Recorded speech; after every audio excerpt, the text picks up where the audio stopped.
ഒരു എയറോക്സിന്റെ ചുറ്റിനും ആൾക്കാർ കൂടിയിക്കണ്ട. അതെ എയറോക്സ് നോക്കി ഞാൻ ചോദിച്ചും പറഞ്ഞു വന്നപ്പോഴേക്ക് അങ്കിള് പറയണേ ഇത് എയറോക്സ് ആണ്, പക്ഷേ R6 എഞ്ചിനാണ് വെച്ചേക്കണത്.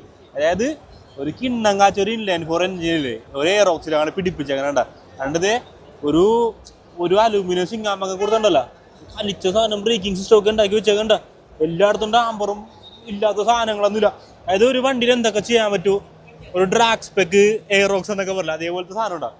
പക്ഷെ ഉണ്ടൊക്കെ നോക്കി അത് ആൾക്കാരൊക്കെ എപ്പോൾ വേണമെങ്കിലും പറന്നു പോകാൻ പറ്റിയ വണ്ടിയാണ് ഉണ്ടാക്കി വെച്ചത്. ഇതൊക്കെ ഉപയോഗിക്കുന്ന ആൾക്കാരില്ലേ അവരുടെ റിസ്കിലായിക്കോട്ടെ ഉപയോഗിക്കണം. അപ്പം മലേഷ്യയിൽ ഇത് ഭയങ്കര കോമൺ ആണ്. അതായത് ഇതേപോലത്തെ സ്പെക്കൊക്കെ ബിൽഡ് ചെയ്യണമെന്ന് പറഞ്ഞിട്ടാ നമ്മൾ കാണാം, റോട്ടിൽ കൂടെ ഒക്കെ പോകുമ്പോൾ കാണണ്ട. അത് ഇതൊരു മാക്സിമം സ്പെക്കാണ്. പക്ഷെ ചെറിയ വണ്ടികളൊക്കെ ഇല്ലേ, ചെറിയ ടയറിൽ എഞ്ചിനൊക്കെ എന്താണ് അത് അതിൻ്റെ ഉള്ളിൽ എന്താ പണിതേക്കണേ നമുക്കൊരു പിടുത്തം കിട്ടും. നമ്മൾ M-T ഒക്കെ ഓടിച്ചിങ്ങനെ പോകണായിരിക്കട്ടെ, സൈഡിൽ കൂടെ ഒക്കെ ഇല്ല ആൾക്കാർ ജെറ്റിട്ട പോലെ പോകണോണ്ട. ഇതിപ്പോൾ 6 ഗിയർ ആണെങ്കിലല്ല, ഇതിനൊരു ഗിയറും കൂടെ ഉണ്ട്. ആൾക്കാർ ഇതേപോലെ ഇങ്ങനെ ഇരിക്കൂലേ, അവർ കാല് ബാക്കിലേക്ക് വെച്ച് കഴിഞ്ഞാൽ മച്ചു സൈഡിൽ പിടിക്കാൻ നിൽക്കുന്നുണ്ട്. അതായത് ചെറിയ 150cc സ്നൈപ്പറൊക്കെ ആയിരിക്കും ഇവരല്ലേ, ഒരു കിടപ്പങ്ങനെ കിടക്കും. പിന്നെ അവനെ നോക്കിയാൽ കിട്ടുള്ളൂ. അതായത് അത് 7ാമത്തെ ഗിയറായിട്ടാണ് അവർ കൺസിഡർ ചെയ്യണത്.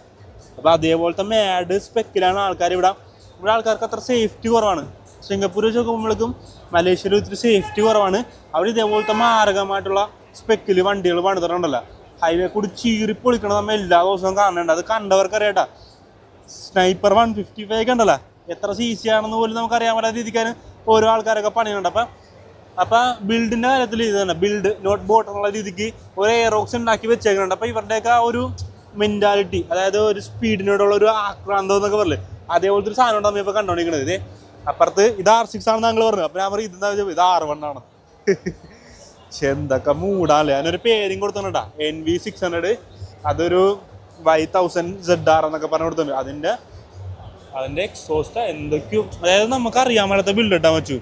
നമ്മൾ ഇത് പറയാൻ ആളല്ല, നമ്മൾ ചെറുപ്പം തൊട്ട് കാണണമെങ്കിൽ നമുക്ക് മനസ്സിലായതിനെ. പക്ഷേ ഇത് മാരകമായിട്ടുള്ളൊരു ബിൽഡ്. ആ സ്ഥലത്താണ് ഞാൻ വച്ച് വന്ന് നിൽക്കുന്നത് കേട്ടാ. വേറെ ഇവിടെ ഇടുമ്പോൾ എന്തായാലും കാണൂട്ടാ.